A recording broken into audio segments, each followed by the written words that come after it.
मां डॉक्टर रियाज़त बुढ़ो तव्हां सभिनी वेठल महिमाननि खे भलीकार चवां थो। हिन पंहिंजे सेशन जी अॼु शुरूआति जेका मां कंदुसि उहा असांजी सिंधी ॿोलीअ जो तमामु प्यारो शाइरु आहे तनवीर अब्बासी, उन जे हिकु नज़्म सां।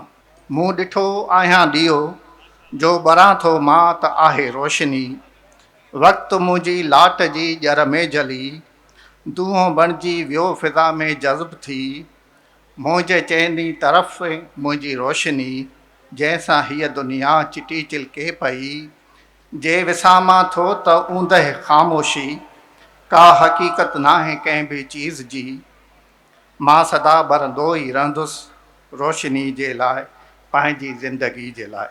असां सां हिन सेशन में जेको गुफ़्तगू कंदा मौजूदु शख़्सियतूं तव्हां सभिनी जे साम्हूं सिंधी अदब जो ॼातल सुञातल साईं मदद अली सिंधी साहिबु, अली आकाश साहिबु, साईं अकबर लिगारी साहिबु ऐं सनम जागीरानी साहिबा, इन्हनि सभिनी खे बि तव्हांखे मां भलीकार चवां थो। पहिरियां शुरूआति मां इन हवाले सां ई मदद साहिब खां करणु चाहींदुसि त हम असर दौर खे असां कहिड़े टाइम खां शुरूआति कयूं ऐं जेको तख़लीक़ी सिंधी अदब आहे उन में शाइरी कहाणियूं नावेल त अची था वञनि, इन खां अलावा सिंधी अदब जूं ॿियूं कहिड़ियूं कहिड़ियूं सन्फ़ूं असां तख़लीक़ी अदब में शामिलु करे सघूं था। हम असर ते आउं हिकु बहस इहो कंदुसि, असांखे जनरली सिंधी अदब खे वठणु खपे। हाणे जेकॾहिं सिंधी अदब जी ॻाल्हि था करियूं, छाकाणि हर अदब जो ॿिए दौर ते असरु रहियो आहे। हाणे पाण जेकॾहिं शुरूआति था करियूं अरबन जे दौर खां वठी, त उन वक़्तु कहिड़ो लिटरेचर हो, असांजी ॿोली कहिड़ी हालति में हुई, उहे किताब सभु ग़ाइबु आहिनि, असांखे ख़बर कोन थी पवे। वरी अचूं था सूमर जे दौर ते, त उते असांखे कुझु शाइरी मिले थी। नसुर जी जेका आहे ॾिसजो, पाण जेके चऊं था जदीद जेको आहे नसुर, इहो आहे 19वीं सदीअ में, या ईअं घणी चइजे त जीअं अंग्रेज़ आया उन वक़्तु जेको आहे सो नसुर ॿिनि टिनि शिकिलुनि में आयो, मज़मून जे शिकिल में आयो, दर्सी किताबनि जे शिकिल में आयो, कहाणी जे शिकिल में आयो ऐं तहक़ीक़ी मज़मून जे शिकिल में आयो। इन्हनि समूरनि कहाणी जी मूं जेके तव्हां ॻाल्हि कई शेर, इहे सभु उन दौर जी में पैदा थिया आहिनि। हाणे जेतिरे क़दुरु असां पंहिंजी ॻाल्हि था करियूं त जेकॾहिं पाण हिनखे टिनि हिसनि में विरायूं त शाइरी, कहाणीकार, तनक़ीद ऐं तहक़ीक़, इहे चारि शयूं आहिनि जेके असां वटि तमामु सघारे नमूने में लिखियूं वयूं आहिनि। इन में जेकॾहिं तव्हां दौर खे अलॻि कराईंदव त मां उन ते बि ॻाल्हाईंदुसि, पर जेकॾहिं दौर खे यको था ॻाल्हाइणु चाहियो त मुंहिंजो ख़्यालु आहे त बहितर आहे सभु ॻाल्हायूं त बहितर। 21वीं सदी साईं जी राय आहे अकबर लिगारी साहिब जी, त असां पोइ हिन ते मौजूदा ॼण दौर थी वेंदो इन लिहाज़ खां। हा ॾिसो न हाणे ॻाल्हि आहे त जे आउं फ़क़ति जेकॾहिं कहाणी जी ॻाल्हि करियां, शाइरीअ खे आउं चवां थो त अली आकाश वेठो आहे, त हाणे कहाणी असांखे सही माना में जदीद कहाणी जेका आहे उहा साल 1914 में थी मिले, लालचंद अमरनेमल जी कहाणी हुर मखीअ जा। हाणे उहा कहाणी त बेसिकली उन दौर जे हिकिड़े 1898 में जेका हुर मूवमेंट हली हुई, उन में केतिरनि माण्हुनि खे फांसियूं ॾिनियूं वियूं हुयूं, त उन वाक़िए खे हुन माण्हूअ हुर मखीअ कहाणीअ में एॾो त ख़ूबसूरत सां कलम बंदि कयो आहे जो मां सम्झां थो अॼु ॾींहं ताईं MRD तहरीक ते बि अहिड़ी का शइ न लिखी वई आहे। हाणे उन कहाणी आहे या जेका बि उनखे चइजे, उन दौर जो समूरी जेका मज़ामती दौर आहे, हुर मूवमेंट जेका हली आहे, ब्रिटिशर्स उन ते कीअं ज़ुल्म कयो आहे, इहो उन कहाणीअ में मौजूदु आहे। इहा हिकिड़ी जदीद कहाणीअ जी असां शुरूआति था मञूं साल 1914 में। उन खां पोइ 47 ताईं केतिरा कहाणीकार आहिनि, मिर्ज़ा नादिर बेग आहे, अमरलाल हिंगोराणी आहे, जंहिंजूं कहाणियूं अॼु बि जेके आहिनि तव्हां ॾिसंदो तव्हांखे हैरत वठंदी। सिंधी कहाणीअ जो पहिरियों किताबु 1923 में जेठमल परसाम जो आयो आहे। पाकिस्तान ठहण खां पोइ वरी इनकाफ शेख जी पहिरीं कहाणी असांखे मिले थी, ऐं हीअ कहाणी जो सिलसिलो शुरू थियो आहे जेको अॼु ॾींहं ताईं हलंदड़ आहे। हिन वक़्तु बि केतिरा कहाणीकार लिखनि पिया, मां सम्झां थो उन ते पोइ तफ़सील सां ॻाल्हाईंदुसि। मां इन करे इहो सुवालु कयो हम असर जे हवाले सां, त असां वटि हिकिड़ा सीनियर बिल्कुलु बि लिखंदड़ बि मौजूदु आहिनि, त उन्हनि जो दौरु हिकिड़ो ॿियो थी थो वञे पियो ऐं बिल्कुलु नई टही जा आहिनि नौजवान जिन जो तव्हां बि ॻाल्हि कई त जिन 2000 सन खां पोइ बि हिकिड़ा लिखण जी शुरूआति कई आहे त उनजो वरी दौरु ॿियो थी थो वञे पियो त इहो हिकिड़ो मुक़ररु रस्तो नथो बीहे पर सरासरी तौर ते असां हिनखे चई सघूं था त जेकॾहिं 50 खां 60 साल असांजा 25 साल हिन 21 सदी जा 25 साल पोइ जा बि ॿधूं त इहो हिकिड़ो मुनासिबु टाइम पीरियड थी वेंदो। मां हिन में थोरो तव्हांखे जवाबु ॾियां हाणे पाकिस्तान ठहण खां पोइ सिंधी हिंदू वधीक हितां हलिया विया मैदान ख़ाली थी वियो रिसाला हुआ ई कोन ऐं उन वक़्तु महिराण जेको आहे छाकाणि साईं जेम्स जॾहिं एजुकेशन मिनिस्टर हो त उन सिंधी सलाहकार बोर्ड ठाहियो हो किताब छपजणु शुरू थिया हुआ ऐं इहो महिराण सालो हो उन में ई असांखे अयाज़ कादरी आहे उन खां पोइ जमाल अबड़ो आहे ग़ुलाम रब्बानी आहे अयाज़ कादरी आहे मुराद अली मिर्ज़ा आहे आगा सलीम आहे अली बाबा आहे सुमेरा ज़रीन आहे महताब महबूब आहे यकी हिकिड़ी जेका हफ़ीज़ शेख आहे रशीद भट्टी आहे रसूल बख्श पली जो आहे कामरेड इब्न याद पंवर आहे इहो हिकिड़ो यको सिलसिलो वरी जदीद कहाणी ते था अचूं त पोइ माणिक मुश्ताक शोरो शौकत शोरो इहे जदीद कहाणीकार आहिनि नसीम खल वारा इहे आहिनि हालांकि उन वक़्तु इहो हलियो वियो त भई सिंधी नसीम खल जे मरण खां पोइ सिंधी कहाणी खे गोली लॻी आहे अहिड़ी का बि ॻाल्हि कान्हे उन खां पोइ बि जेको आहे हिन वक़्तु बि 30 खां वधीक कहाणीकार आहिनि जेके कहाणियूं लिखनि पिया ऐं सिंधी कहाणी जो सफ़र जारी आहे सारी हिन में ॿियो हिकिड़ो ज़मनी सुवाल हिन में बि शामिलु हुयो त कहाणी नावेल ऐं शाइरी इहे त आहिनि असांजी तख़लीक़ी सिंधियत जा पर हुन में असां पंहिंजो आतम कहाणियूं आहिनि सफ़रनामा आहिनि ख़त आहिनि त छा उनखे बि तख़लीक़ी सिंधियत में आतम कथा ॾिसो न पहिरीं मिर्ज़ा कलीज बेग लिखी आहे साओपन कारोपन हाणे मिर्ज़ा कलीज बेग हिकिड़ी शुरूआति कई आहे उन दौर जूं तव्हांखे उहे ॻाल्हियूं मिलनि थियूं उन वक़्तु मिसाल तौरु हुन एॾी बारीक बिन सां लिखियो आहे जो तव्हांखे इहा ख़बर पवंदी त कणिक घणे जेका आहे असां मिलंदी हुई ऐं सोन घणे तोलो हो ऐं रोज़मर्रा जी डायरी माना लिखियो आहे अॼु मां कंहिंसां मिलियुसि आऊं सवाने उमिरि खे त थियो पर आतम कथा खे लिटरेचर जो हिकिड़ो बहितरीनु हिकिड़ो रुख़ सम्झां थो जंहिंमें असांखे उन दौर जूं ख़बरूं पवंदियूं पाकिस्तान ठहण खां पोइ आतम कथा जेका आहे तमामु देरि सां लिखी वई आहे त वरी पोइ ॻाल्हायूं था पाण त हाणे असां अॻिते हलंदासीं अली आकाश ॾांहुं ऐं अली आकाश जे सिंधी शाइरीअ ते ख़ासि तरह सां तमामु घणी गहरी नज़र आहे ऐं संदसि किताब बि जदीद सिंधी शाइरीअ जे जाइज़े ते पंहिंजो मुश्तमिल आहे जेको मक़ालनि ऐं मज़मूननि ते मुश्तमिल हो ऐं उन जा मुहाग बि जेके आहिनि संदसि शाइरीअ जे मजमून में लिखियल उहे बि इंतिहाई अहम बहस पाण में समय वेठा आहिनि त अली आकाश तव्हां सां मां इहो ॼाणणु चाहींदुसि त हीअ असांजी जेका मौजूदा शाइरी आहे जंहिंखे असां लफ़्ज़ हम असर इस्तेमालु था कयूं पिया त उनजी फ़िक्री ऐं फ़नी तौरु तव्हां कहिड़ी नज़र सां उनखे पेश कंदो केतिरे क़दुरु उहा फ़िक्री तौर ते निराली आहे अॻे असांजी शाइरी खां इहा मुनफ़रिद आहे ऐं फ़नी तौर ते उनजी पेशकश उहा साॻी रिवायत मूजिबि हलंदी थी अचे या उन में के नवां तजुर्बा थिया आहिनि। वॾी महिरबानी डॉक्टर रियाज़त। हाणे हमअसर दौरु उहो ई दौरु आहे जंहिं दौर में के राइटर पाण में मिली उहे लिखनि था। हाणे उन में एज जो 50 या थी सघे थो 60-70 थी सघे थो उन में सीनियर ऐं जूनियर सभु उहे शामिलु हूंदा आहिनि माण्हू ऐं जीअं त सिलसिलो हूंदो आहे ईअं ई सीनियर्स खां वरी पोइ वरी जूनियर्स ताईं उहा ॻाल्हि मुंतक़िल थींदी रहंदी आहे। हाणे जेकॾहिं हमअसर दौर मां मतिलबु आहे सॼी दुनिया या सिंध जो मां न सम्झुसि पर जेकॾहिं सॼी दुनिया जो उन मां मतिलबु आहे त सॼी दुनिया में जेकॾहिं थारोली ॾिसजे 2-4 मामला जेके आहिनि उहे घणा प्रोमिनेंट आहिनि ख़ासि तौर ते शाइरीअ में जेको पढ़िजे थो हींअर या जेको लिखिजे थो उन में त हिकिड़ो त फ़र्द जी वेगाणप आहे एलिनिएशन आहे सॼी दुनिया जो वॾे में वॾो मौज़ू हिन वक़्तु उहो ई आहे डिजिटल एज आहे माण्हू माण्हुनि सां मिलणु छॾे ॾिनो आहे माण्हू पंहिंजनि हिकिड़े ज़िंदगी जे ख़फ़नि में कमनि में तमामु घणा रुधल आहिनि उन्हनि खे जेको पुराणे ज़माने में अॻे ज़माने में जेको सनअती दौर खां अॻु जो ज़मानो हो या सनअती दौर में बि त मिलण जो हिक ॿिए सां राब्ते जो जेको सिलसिलो हो उहो टुटल आहे इन करे पहिरियों जेको मौज़ू आहे उहो आलमी सतह ते उहो अकेलाइबु आहे हुन में ऐं उन खां पोइ ॿियो जेको वॾे में वॾो जेको आलमी सतह ते शाइरीअ जो मौज़ू आहे जंहिं ते वधि में वधि लिखियो थो वञे उहो आहे माण्हू तमामु घणा माहौल जे मामले में घणा सेंसिटिव आहिनि उन में सभु अची था वञनि उन में जानवर अची था वञनि पखी अची था वञनि वण अची था वञनि। हाणे दुनिया जेका शाइरी में ख़ासि तौर ते तख़लीक़ुनि में जेको असांखे मिले थी उहा नई हिकिड़ी वैल्यू चेन आहे जंहिंमें अव्हांखे माहौल जो ख़्यालु रखिणो पवे थो।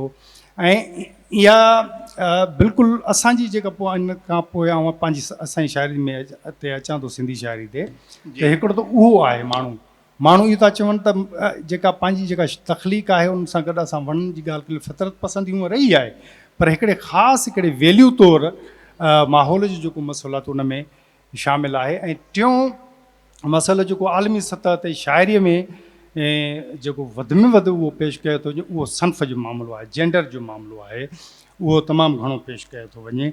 ऐं असां वटि त अञा ताईं त हिकिड़ो पिदरशाही समाज आहे, पर दुनिया में जिते जिते तोड़े जो औरतुनि खे बराबरी जा हक़ मिलियल आहिनि आइनी तरह या क़ानूनी तरह, पर अमली तरह इतलाक़ी तरह उन्हनि में अञा ताईं उन ते अमल न थियो आहे। त इन जो वरी रिफ्लेक्शन उन में आलमी सतह ते सन्फ़ जे मामले ते तमामु घणो आहे।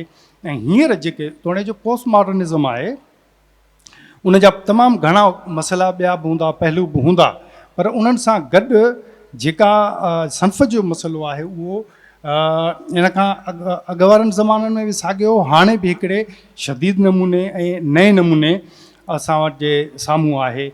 ॿिए इहे आहिनि थोरो। ऐं सन्फ़ जे जेकॾहिं ॻाल्हि कजे त हिन वक़्तु जेको आलमी सतह ते जेका शाइरी लिखिजे थी ऐं ख़ासि तौर ते जेका सोशल मीडिया ते जेका शाइरी पेश थिए थी, ऐं अवां मां जेके बि वेठा आहियो उन्हनि मां रुगो पेजिस ऐं उहे ग्रुप्स जेके जॉइन जिन जिन कया आहिनि उहे मां ॾिसंदा त उन्हनि में वधि इज़हार जेको आहे त उहो औरतूं कनि पियूं।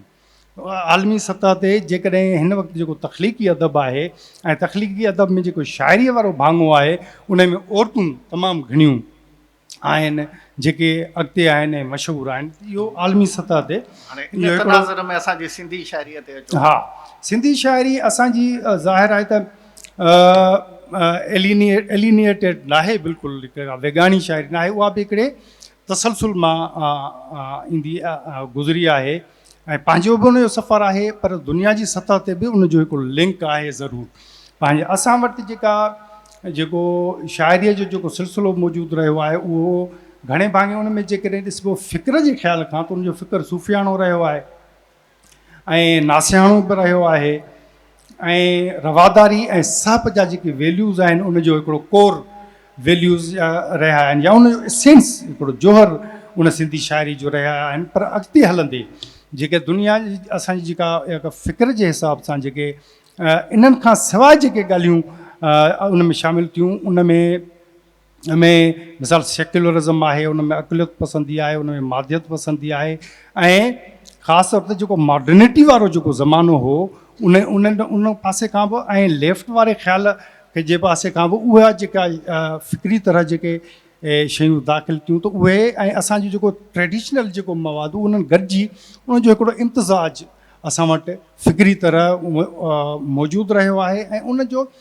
तसलसुल कंहिं न कंहिं तरीक़े सां, मिसाल असां पंहिंजे क़ौम जे पासे आहियूं, नेशनलिज़म पाण ई इन सॼे मॉडर्निटी जे ज़माने जो हिकिड़ो मसइलो आहे, असां पेट्रियाटिज़म जे पासे रहिया आहियूं, असां ह्यूमैनिटी जे पासे रहिया आहियूं, त इहो उनजो इहे पंहिंजो शाइरी में इहे असांजा वैल्यूज़ बाक़ाइदे ते रहिया आहिनि। बाक़ाइदे ऐं इन जे करे थो चवां त उहे रिसालनि जे वसीले जे मदद साहब ॻाल्हि कई, उहा तुस ॻाल्हि कई, त उनजी इहे जेके बि असांजा पंहिंजा ऐं दुनिया जा जेके बि ख़्याल आहिनि उन्हनि खे हिकिड़ी अदालती शकिल मिली, पोइ रिसालनि जी सूरत में मिली, ऐं जॾहिं वरी सिंधी अदबी संगत ठही त उनजे जेके बि उनजा सेशन्स थियनि था या हफ़्तेवार या 15 रोज़ा जेके गॾिजाणियूं थियूं त उनजे वसीले इहो जेके बि शयूं हुयूं उन उते डिस्कस थियूं। ईअं असां वटि इहा ख़ुशनसीबी आहे सिंधी शाइरीअ जी त उनखे हिकिड़ो बाक़ाइदे मुनज़िम प्लेटफॉर्म मिलियो।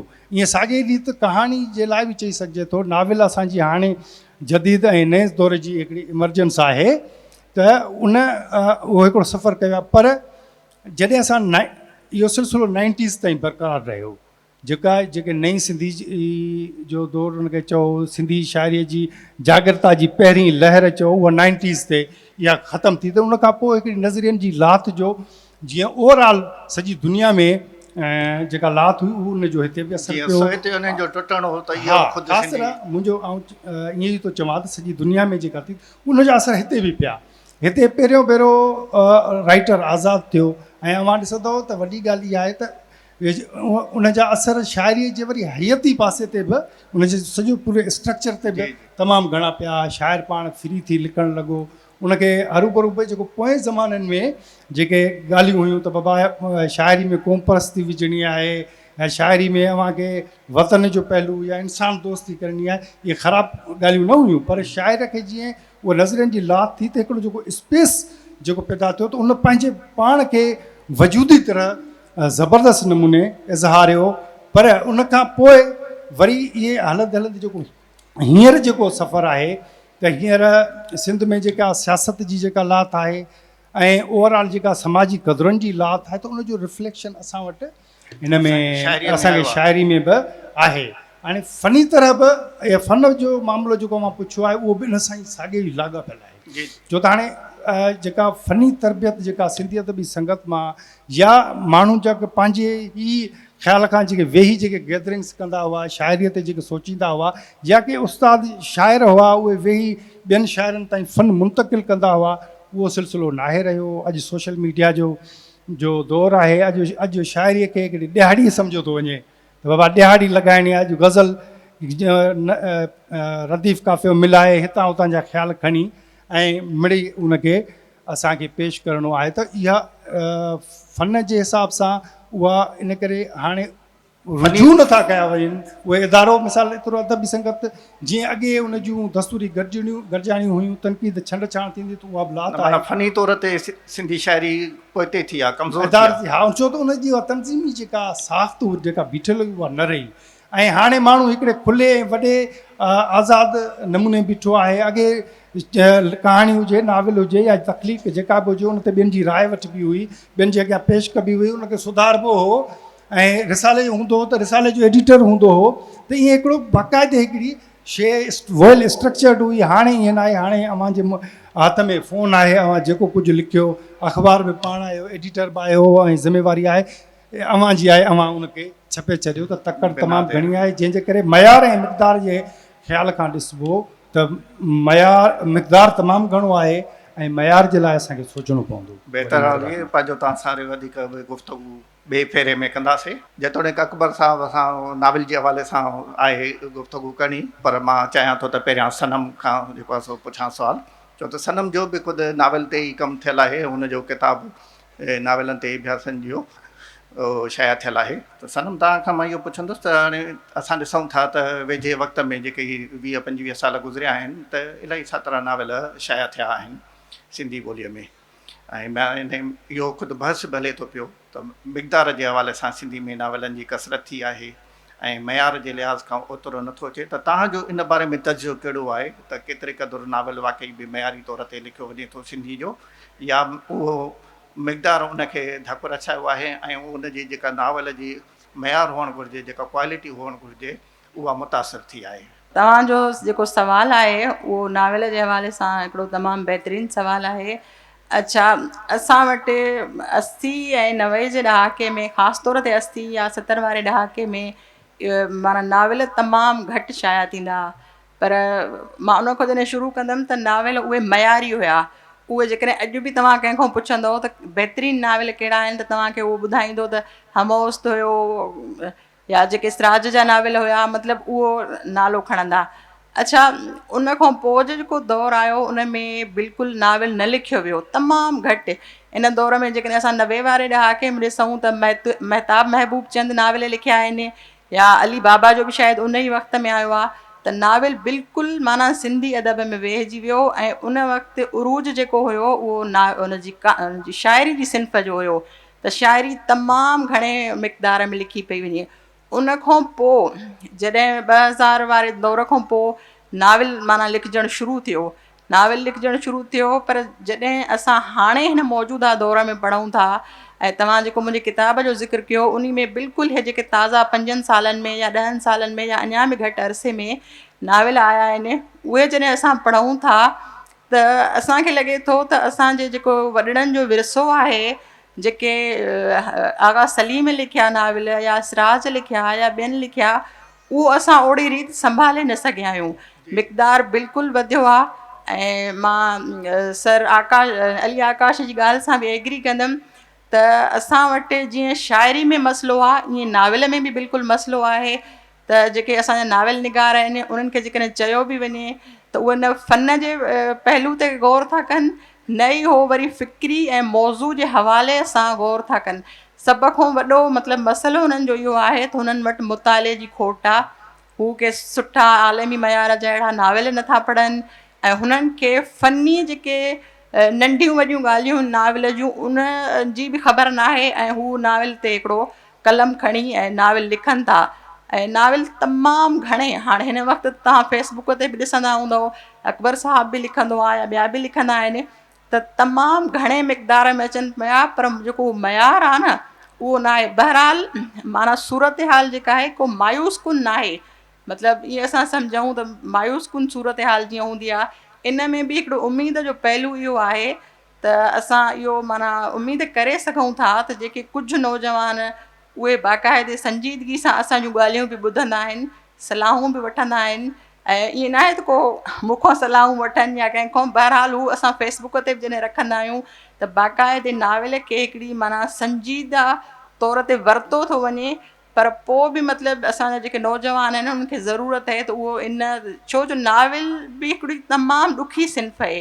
उन ते माना उनजी कहाणी खे खणी हलणु ऐं उनखे पुॼाणी ते पहुचाइणु हुनजी हिकिड़ी शइ न आहे हुन जूं कई पहलू आहिनि हुन जा। त आख़िर में इहो त अयाज़ जी सिट आहे त संजो सम्झ न सिट खे नूर निचोए लिख सिट हॾे जी मिख रेला तुंहिंजी रत जा।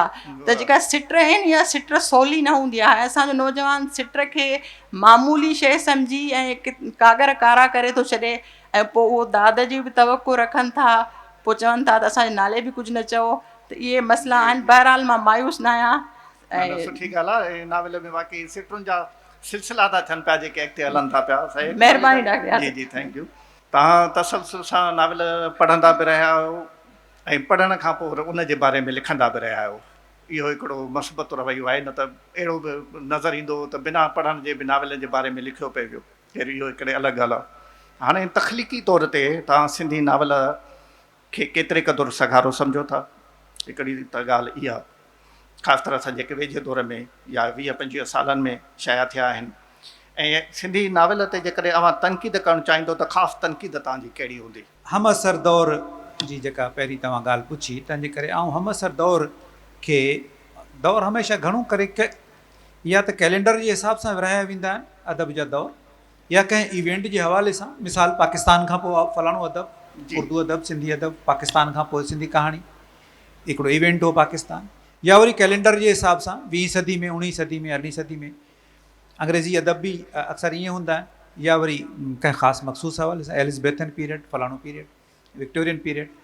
त ईअं आउं चाहींदुसि त हमअसर दौर खे जेकॾहिं असां फिक्स कयूं फ़िलहालु 21 सदी जे अदब ताईं त असां थोरो उन स्पेसिफिकली उन दौर ते ॻाल्हाए सघंदासीं। हूअं त हाणे किथां बि ॻाल्हाए सघिजे थो त 21 सदी खां पहिरीं वारो जीअं सनम चयो जेके नाविल हुआ उहे थोरा त लिखिया विया हुआ पर पुख़्ता नाविल हुआ।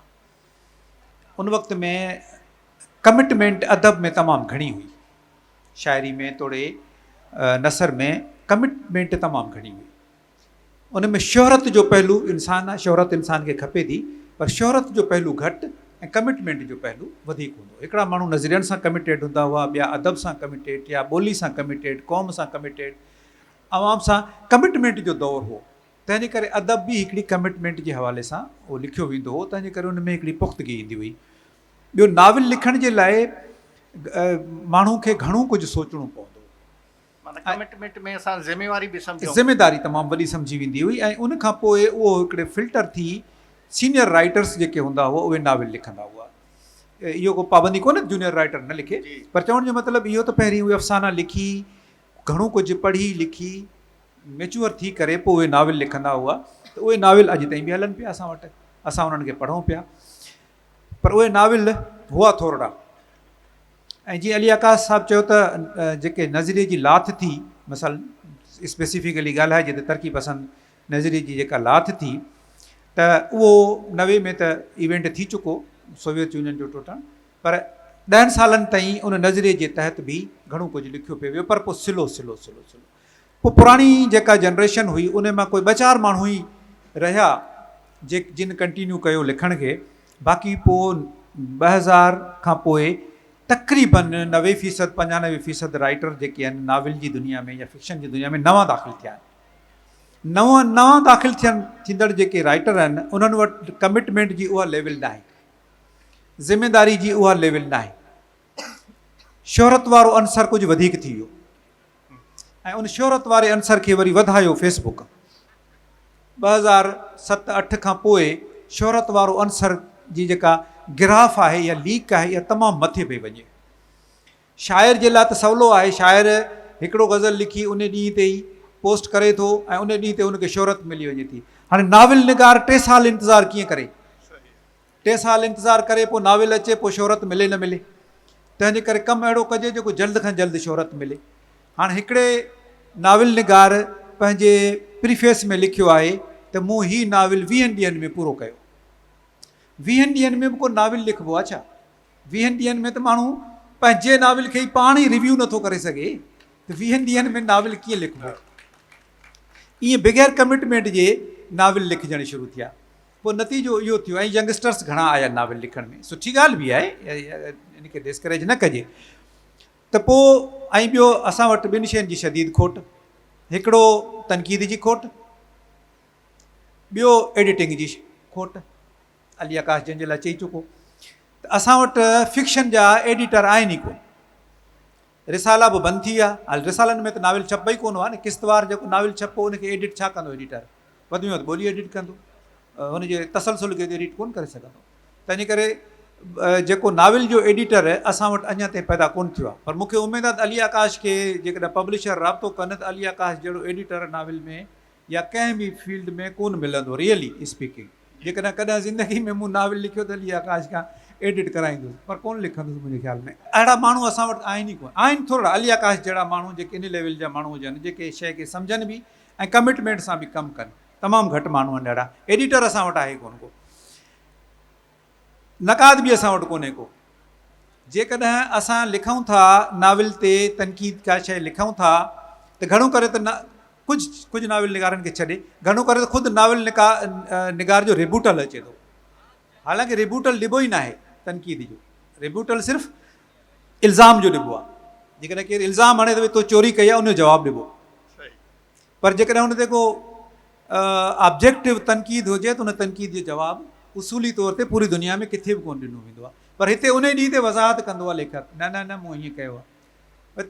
जेकॾहिं लेखक पंहिंजी लिखणी जी वज़ाहत करे थो त इन जो मतिलबु लिखणी में वॾी खोट आहे। छो जो लिखणी पाण पंहिंजी वज़ाहत नथी करे, उनखे मदद जी ज़रूरत आहे। उनखे लेखक केतिरा ॾींहं ज़िंदा रहंदो? 100 साल त ज़िंदा रहंदो। उनखां पोइ उनजी केरु वज़ाहत कंदो? ख़ुदि लेखक जी इहा वज़ाहत बि फेसबुक जे करे तकड़ी पहुची थी वञे। ईअं ई वज़ाहत हले थी। पोइ इन्हनि नाविल्स जी उमिरि घटि आहे। हींअर हिते वञी ॾिसी अचो 100 रुपए वारा किताब केतिरा पिया आहिनि थिया। उहे नाविल आया ऐं नाविल विया। 1000 कापियुनि मां 950 कापियूं विराइजनि थियूं कॉम्प्लीमेंट्री। बाक़ी 50 कापियूं 100 रुपए में। हाणे हिन में जेको तव्हां इहे कुझु ॻाल्हियूं ॿुधायूं त इन हिसाब में ही असांजा सुठा नाविल या तख़लीक़ी तौर जेके मज़बूत तव्हां चओ था त हाणे अचां पियो हिन ते।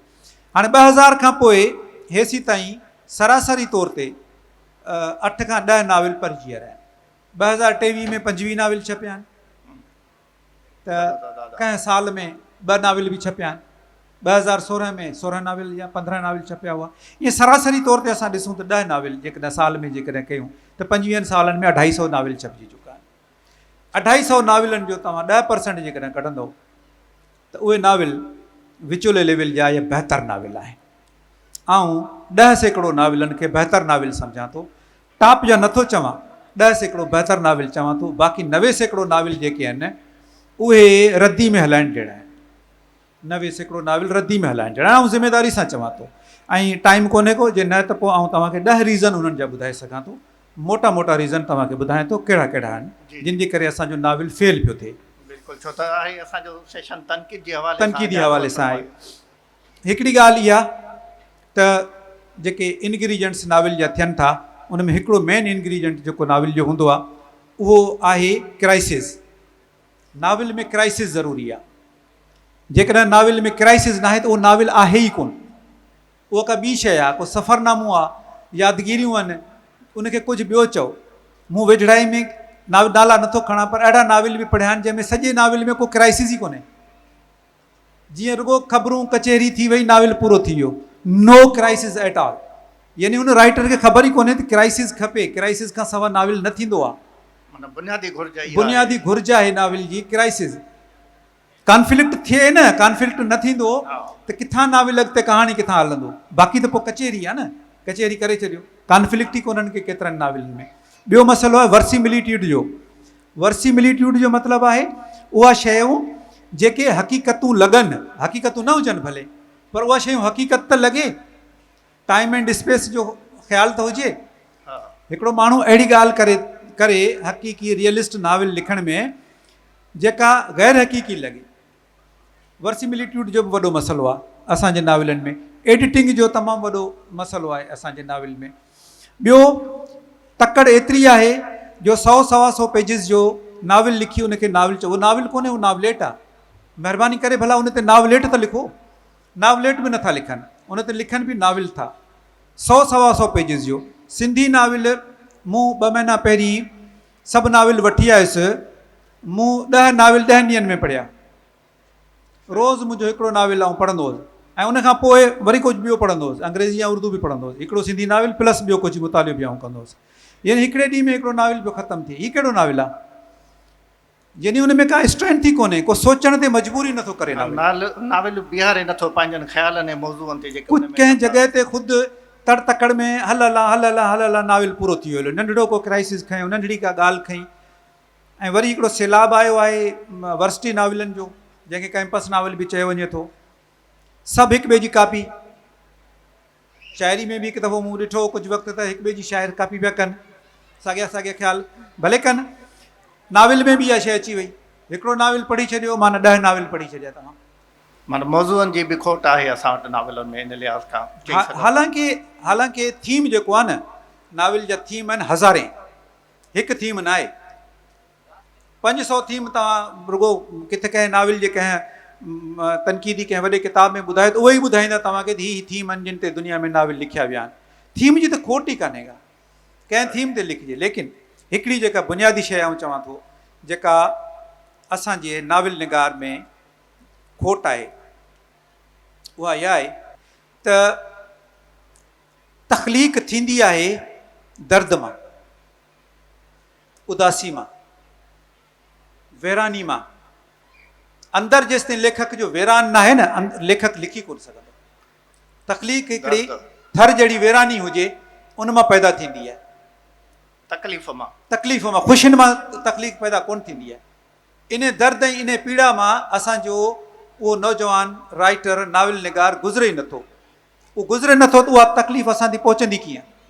सही पैथोज़ असांजे नाविल में आहे कोन, जंहिंखे टेक्निकल वर्ड जो पैथोज़ आहे, त पैथोज़ इन असांजे नाविल में आहे कोन। तमामु बहितरीनु तव्हां पंहिंजो नुक़्ता पेश कया नाविल जो। असां तव्हां ॾांहुं अञा ॿियो फेरो बि ईंदासीं ज़रूरु। मदद साहिब खां मां हाणे वरी पुछणु चाहींदुसि त जंहिं तरह सां असांजी नाविल जी बि ॻाल्हि थी त नाविलनि जो अघु वधियो आहे, पर हुनजो मयारु ओतिरो न वधियो आहे, ऐं मुतालियो वाबस्तगी ख़ासि तरह सां उन्हनि शयुनि मुतासिर कयो आहे। त सिंधी कहाणी जे हवाले सां जेकॾहिं तव्हां खां ईअं राय वठूं इन जे हवाले सां। माफ़ु कयो, मां थोरो नाविल ते ॻाल्हाईंदुसि। अच्छा जी। छाकाणि त ॻाल्हि अहिड़ी पई थिए जेका ॻाल्हि खुली करे छॾिजे त सिंधियुनि जे असांजे का नाविल जो शाइरी महसूसु ईअं थियो त असांजो राइटर में न ऑब्ज़र्वेशन आहे नए में, न हू पढ़े थो।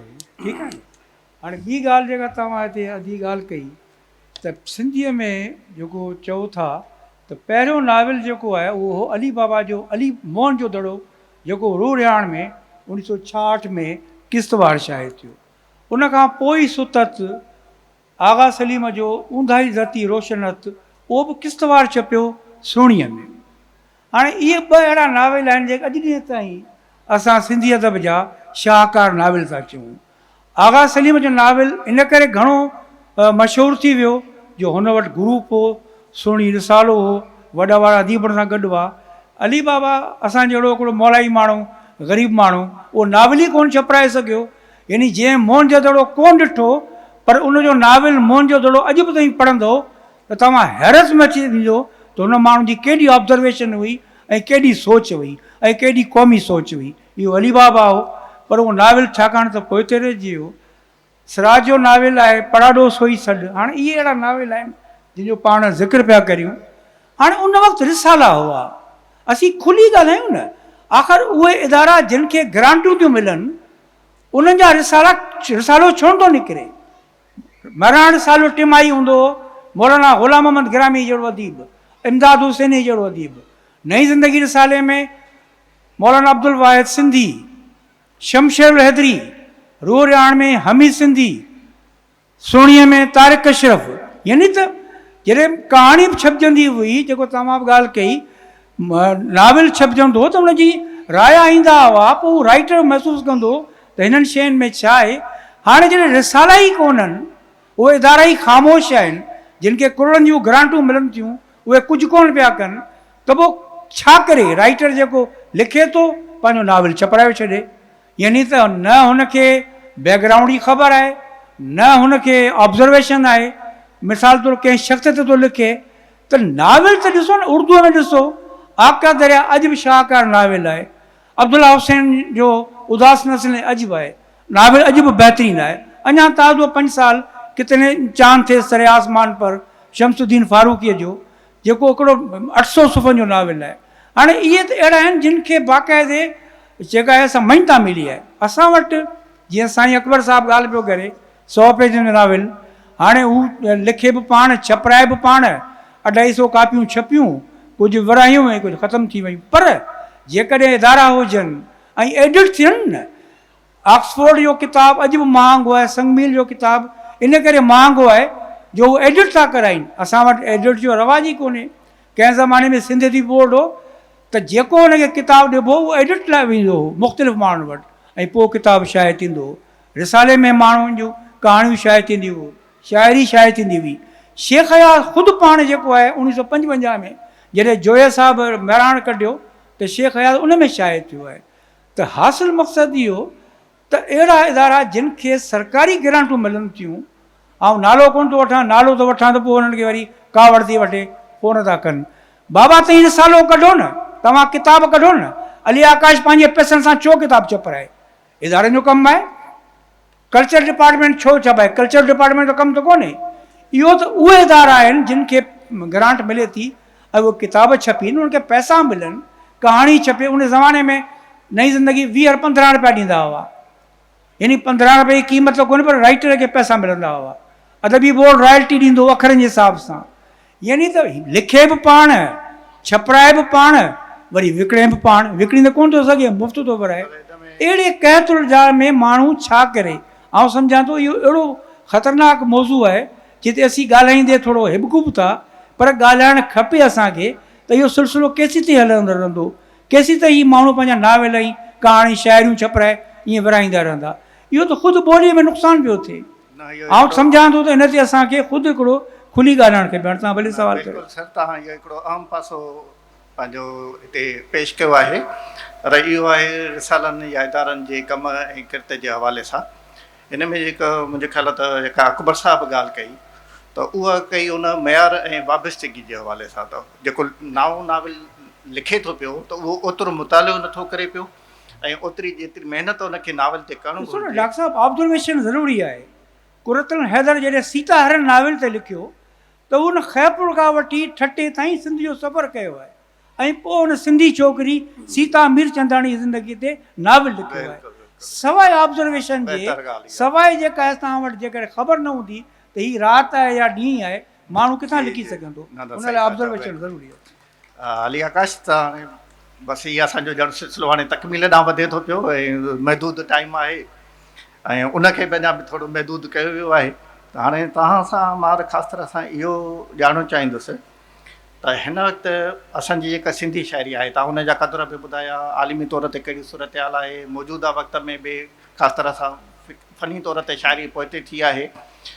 हाणे हिकिड़ी त इहा बि आहे चैलेंज त शाइर जेका आहे त उन फ़न जे बारे में उरूज़ जो हुजे या इल्मु पंहिंजो छंद विद्या जो हुजे त उनजी बि आगाही मालूमात सनतूं आहिनि ऐं ॿिया सभई जेके बि आहिनि शयूं उनजी मालूमात वठनि। पर ललकारूं जेकॾहिं असां चऊं चैलेंजिस सिंधी शाइरीअ खे, शाइरी जा किताब ॿुधूं था त छपजनि त अथा पर पढ़जनि नथा, ऐं उहे जीअं ॻाल्हि बि थी त एज़ाज़ी तौर ते विराइजनि था हिकिड़े हल्के में, ऐं उनजी आम पज़ीराई उहा ओतिरी नथी थिए। इन जा कहिड़ा कारण आहिनि ऐं इन खे कीअं उन में चैलेंजिस जेकॾहिं सिंधी शाइरी खे उन जा इहो आहे त पहिरियों चैलेंज त इहो आहे त शाइरी अॼु ॾींहुं हाणे उहो पंहिंजो जेको पीक वारो ज़मानो हो उहो विञाए चुकी आहे, ऐं शाइरी सिंध में हिकु सन्फ़ तौरु हिकिड़ी तख़लीक़ी इज़हार एक्सप्रेशन जे हिकिड़े फॉर्मेट तौरु उहा अवलीन चूंड न रही आहे। इहा त हाणे ॻाल्हि बिल्कुलु ज़ाहिर आहे। ऐं नाविल अॻिते आहे, ऐं नाविल जे बारे में जेको कुझु ॻाल्हाए वियो उहो बिल्कुलु दुरुस्त हिकिड़ो तज़ियो पेश थियो। पहिरियों त चैलेंज इहो आहे त शाइरी माण्हुनि जो जेको ऑडियंस घटिजे पियो त उहो ऑडियंस खे कीअं इंगेज करे। वॾे में वॾो जेको चैलेंज आहे उहो इहो ई आहे सिंधी शाइरीअ खे। ऐं ॿियो चैलेंज इहो आहे त असांजे जेका फ़िक्री जेका ओसर हिन जे पोयां मौजूदु हुई या फ़नी जेका रहनुमाई जेका मौजूदु हुई उहो सिलसिला कटिजी विया आहिनि। ऐं हाणे जेकॾहिं रिसाला बि न आहिनि ऐं मदद साहब जीअं चवे थो त इदारा बि पंहिंजो कमु नथा कनि, त वर्चुअल हिकिड़ो ग्राउंड मौजूदु आहे त उन्हनि सिलसिलनि खे जेके कटियल सिलसिला हुआ या जेका असांजी जेका बि तख़लीक़ी रिवायत हुई सिखणु सेखारण जो जेको सिलसिलो हो उनखे वर्चुअली कीअं मुनासिब नमूने सां या तरीक़ेकार सां या मुनज़िम नमूने उनखे कीअं उनखे हम आहंग ॿीहर कजे त जीअं शाइरी पोइते जेका वञे पई उहा ॿीहर पंहिंजा सिलसिला अॻिते ॻंढे। ऐं इन खां सवाइ ॿियो शाइरीअ जो पढ़तड़ इन करे बि घटियो आहे जो शाइरीअ जो जेको कैनवास आहे जंहिंमें मौज़ूआती जेको ख़ासि तरह कैनवास आहे उहो हिकदमि घटियो आहे। हाणे उहो घणे भाङे रुमानवी आहे, रुमानवी ख़्यालनि में बि वरी हिकिड़ी महदूदियत इन हिसाब सां आहे त उहे रुगो प्यार न मिलण जा जेके अहसास आहिनि